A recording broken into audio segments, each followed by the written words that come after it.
In today's tech video, we're going to be talking about this TV right here. This is a Samsung Q80 QLED awesome TV, and we're going to talk about what it's like owning this TV and doing gaming on it. So that's today's video.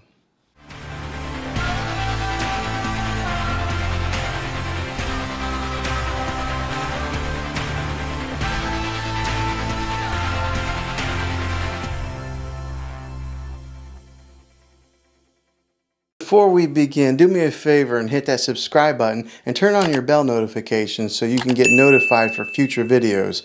I'd love to have you back in the next one. Well, hey guys, Juan here. Thanks for stopping by this channel and checking out this video. So today we're going to be talking about what it's like to do any kind of gaming on the Samsung Q80 QLED Smart TV.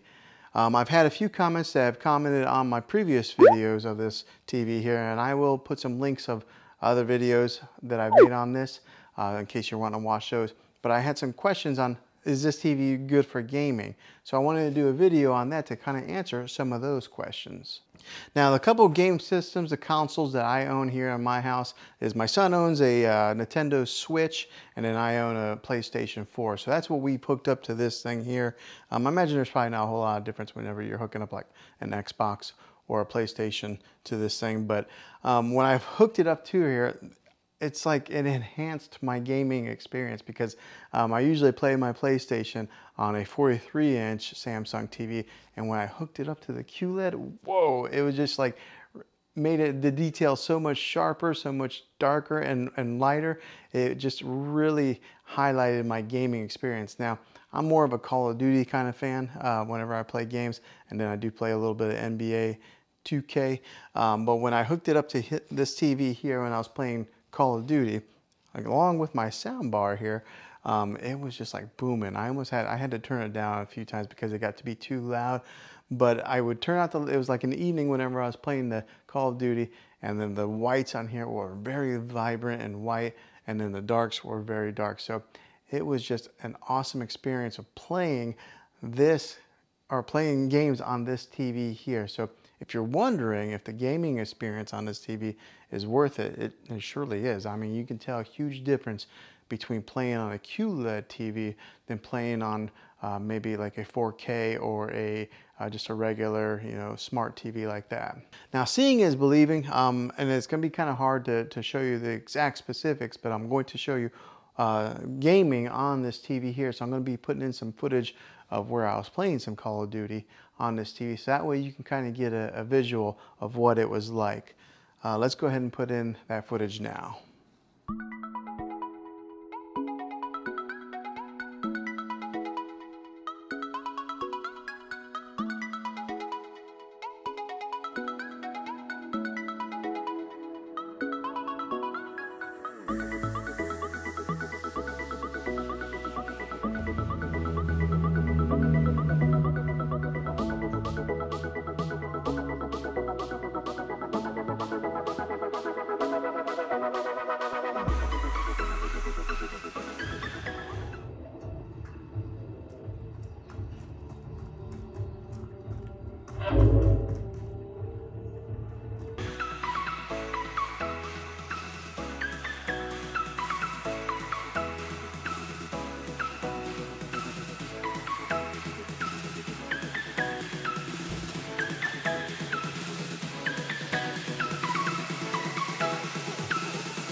Now hopefully you was able to tell how well this TV does with some of those gamings through the different like the refresh rates of moving from side to side, or the gun and the fast action pace that's in the game. You can see how well it performs with that. You can see some of the visuals and some of the whites and the darks and how vibrant they are and how deep the darks are. So I think you can tell just how awesome gaming is on the Samsung Q80. Now, if you are looking into some more of the specifics of this TV, I'll go ahead and put in some of my review footage for that, right? So that way you can see some of the exact details of what this thing has to offer and what it can do. So I'll go ahead and put in the review portion of this TV right here. But as far as owning it for a few weeks now, it's been a great TV. The picture quality is awesome. I mean, like, really awesome. So I upgraded from a 4K UHD TV to this QLED 4K UHD. Also, it's just bigger. I had a 55 inch and I went bigger to 65. So I think a lot of times whenever we upgrade our televisions, we usually end up going bigger. But that's what I did, and I gotta tell you, the picture on this, beautiful. It's just awesome. The other day I was watching Endgame on it, and the clarity was so clear. It was almost like they were right there and I could reach in there and touch them. That's how the clarity is on this.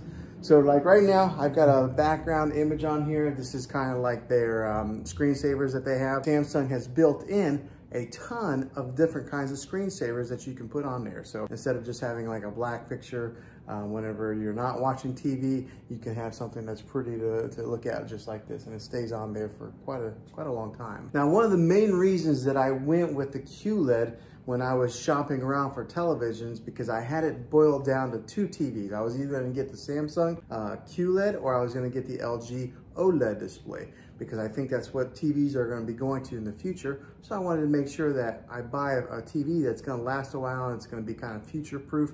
Because how often do you buy TVs for your main living room? Is, you know, every so many years. So I wanted to make sure that I got one that's going to last a while, and it's going to be something that's going to be, you know, a good TV for years to come. But the reason that I went with this one, the QLED, was because when it comes to OLED and QLED, if you are in a room that has a lot of natural light, like for this room, for example, I've got a lot of windows over here. There's a couple windows over here.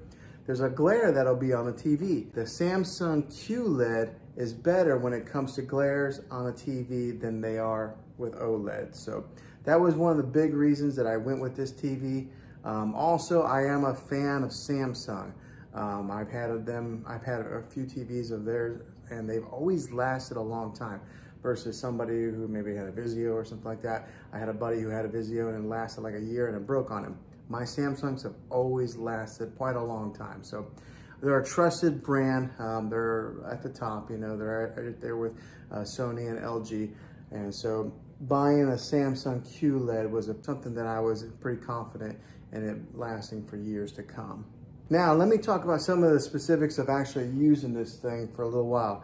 This has what's called Bixby built into it, okay? And if anybody has a Samsung device, they're pretty familiar with what Bixby is. But if you're not, Bixby is kind of like Samsung's Siri, like Apple's Siri, or it's kind of like their Amazon Alexa, okay? It has Bixby built in it. So you can talk to this TV and turn it on with the Bixby command. You just say, hey, Bixby. But let me tell you, it's not that good yet, okay? Samsung has some work to do with that. I would have to say that Amazon's Alexa is the leader in the industry when it comes to artificial intelligence and talking with voice commands.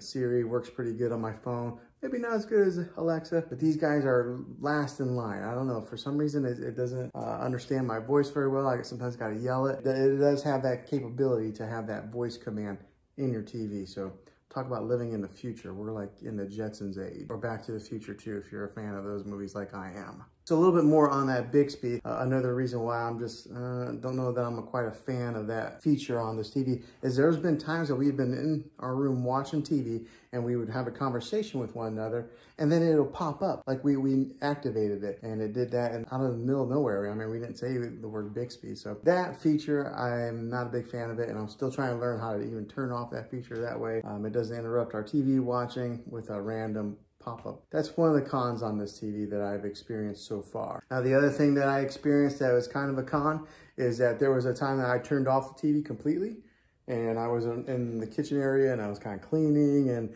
then all of a sudden the TV just came back on. How creepy is that? But I'm sure it was because of that Bixby built in there that it turned it on. So it's almost like having Poltergeist TV inside your house. So that was kind of weird. It's only done that twice to me. In the middle of the night, the TV came on one time. So in the good length of time that we've owned this TV, that's happened. So that's the con on it. But the pros outweigh the cons on this TV. It is such a great TV. The clarity, the picture on it is just amazing. So let's take a look at it a little bit. So the remote on this thing looks like this. Okay, so it's a pretty narrow remote.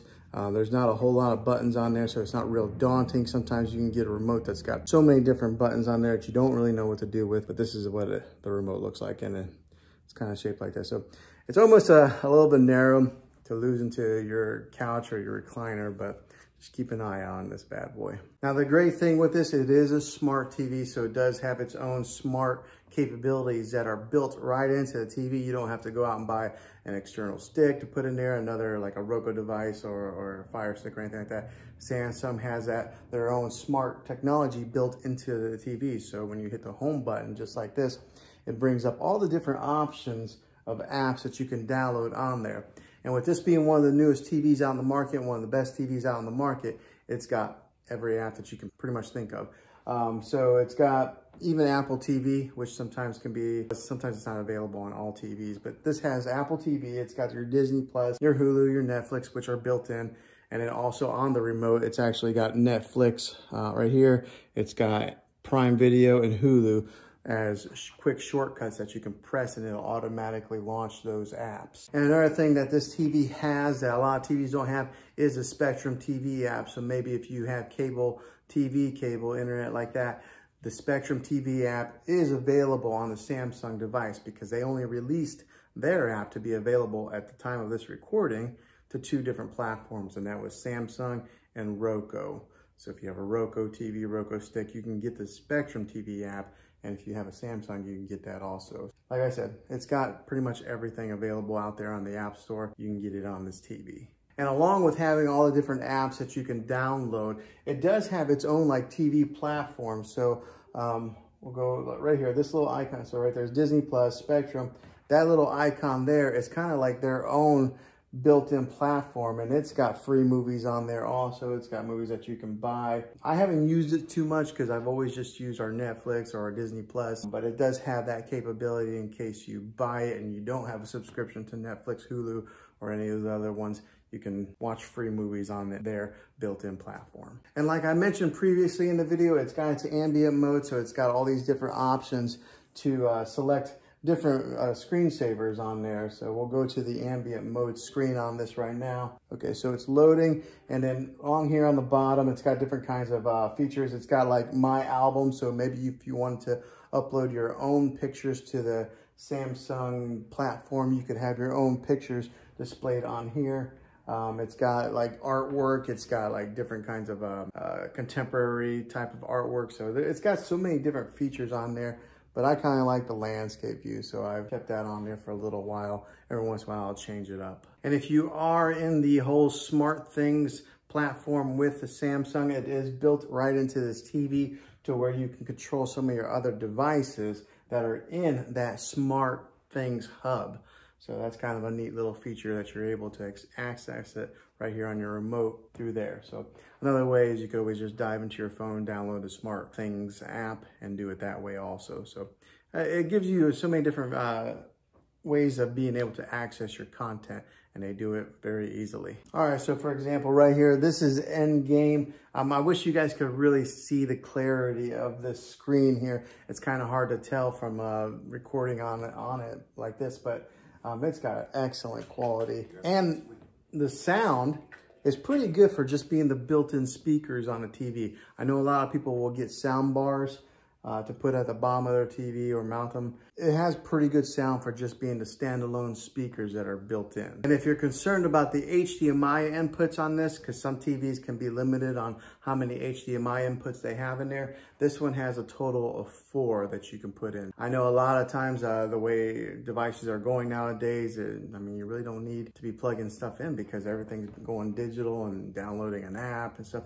For example, like that Spectrum TV, you don't even need boxes anymore to access your cable TV. You download an app. So we're heading in that type of generation, that type of future technology, to where, you know, not really needing to plug HDMI inputs in there as much as you did 5 years ago. But this one does have 4 available in case you need to plug a Blu-ray player in, if anybody still watches discs. Another great feature with this TV is the bezel that goes all the way around the TV right here. It's really thin, so most of what you see is just screen. There's not a whole lot of plastic that you see along the edges. Now this is a 65-inch TV. That's what it's advertised at, but I want to put a tape measure on it so that way you guys can see exactly what the exact measurement is of screen real estate that you get. So whenever they say the inches of a TV, you always measure from angle to angle like that. You don't measure across or down. So we're going to put a tape measure on this and see what it measures out to be. All right, so I got a tape measure here. Let's measure it. Okay, so the actual measurement comes to be about 65 3/8. So that's, they actually give you 3/8 of an inch extra. So that's pretty good. That's what that measures, the actual measurement